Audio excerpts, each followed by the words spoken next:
Vou imaginar um caso aqui bem tranquilo, fazendo até uma conexão um pouco lá com o direito administrativo. Uma pessoa está andando na rua e é atropelada por uma viatura dos bombeiros.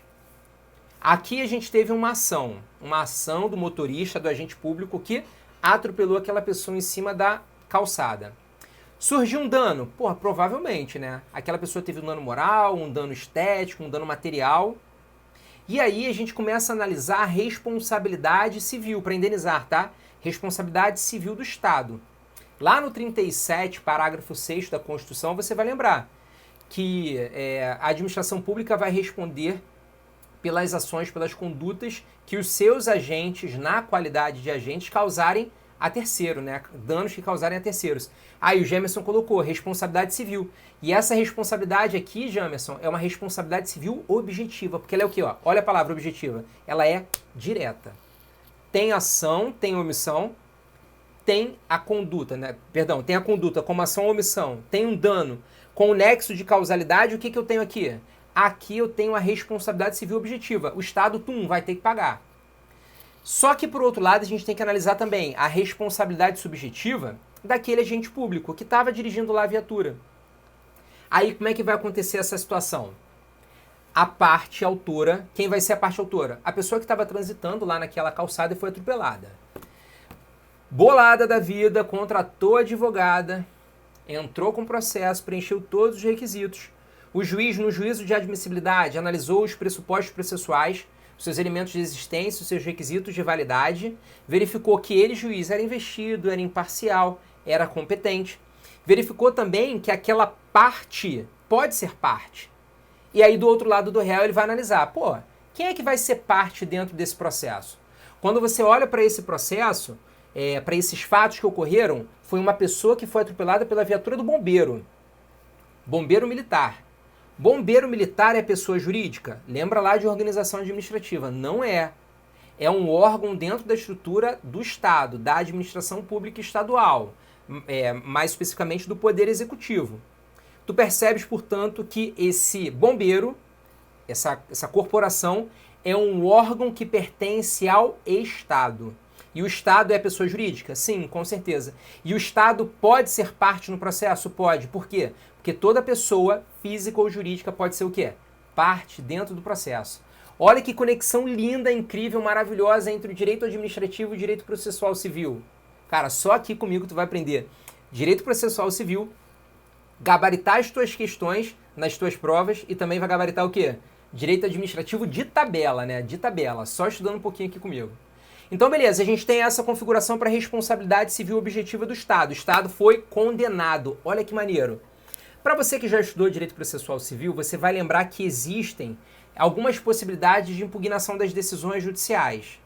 Mas também há a possibilidade de ofício ocorrer um duplo grau de jurisdição, que é obrigatório pela lei. O nome disso é reexame necessário ou remessa necessária. Olha que maneiro. Olha o nosso caso. Acidente, o bombeiro atropelou aquela menina ingressou com processo porque ela pode ser parte contra o Estado, que é pessoa jurídica. O Estado foi condenado. Vamos imaginar que a condenação do Estado foi em 2 milhões de reais, né? Surreal essa condenação. Mas vamos imaginar que foi dessa forma. Por conta desse valor, acima aí de 500 salários mínimos para o Estado, vai ocorrer a necessidade de que o juiz, mesmo sem recurso, tá? Mesmo sem apelação, ele remeta os autos desse processo para que essa sentença seja confirmada onde?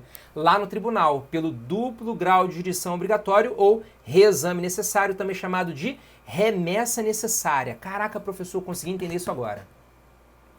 Lá naquele juízo, o tribunal vai analisar e vamos imaginar que o tribunal confirmou aquela sentença. Confirmada a sentença, gente, transitada em julgado, a gente começa a liquidação da sentença. Liquidação, cumpre e vai, vida que segue. E aí a gente vai ter os precatórios, olha que maneiro. A gente também vai ter que escrever em precatórios por conta do valor, beleza, tranquilo. Eu quero te falar que nesse processo o Estado foi condenado. O Estado, pelo princípio da supremacia, da indisponibilidade do interesse público, ele não pode sofrer esse prejuízo causado pelo seu agente. Ele vai ter que ir atrás do agente causador do dano. Aí perceba, eu vou ter um segundo processo judicial. Sabe por que eu tenho um segundo processo judicial obrigatório nos casos de responsabilidade civil objetiva do Estado? Porque não vai ser admitida a denunciação da lide.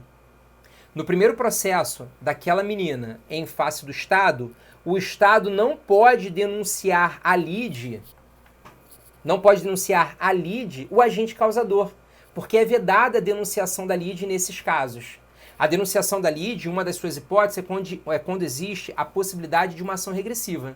E aí, se não pode ter denunciação da lide, o Estado vai ter que fazer o quê? Ação regressiva. Primeiro processo, Estado perde. Segundo processo é o Estado, que é pessoa jurídica, e pode ser parte? Sim. Em face de quem? Em face do seu agente. E o seu agente público é pessoa física? É. Pode ser parte no processo? Pode ser parte. Mas olha que maneiro, nesse caso a gente não faz uma análise de responsabilidade civil, indenização, de maneira objetiva.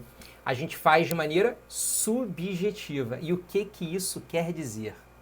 Quer dizer que para que aquela pessoa, aquele agente seja condenado, o Estado vai ter que provar que houve uma conduta e que houve um dano ligados por um nexo causal. Além disso, vai ter que comprovar que houve também naquela conduta do agente um dolo, uma vontade de causar aquele dano, ou uma culpa, negligência, imperícia ou imprudência. Show! Caraca, sensacional. Fizemos uma grande revisão agora aqui só para comentar o quê? Capacidade da parte.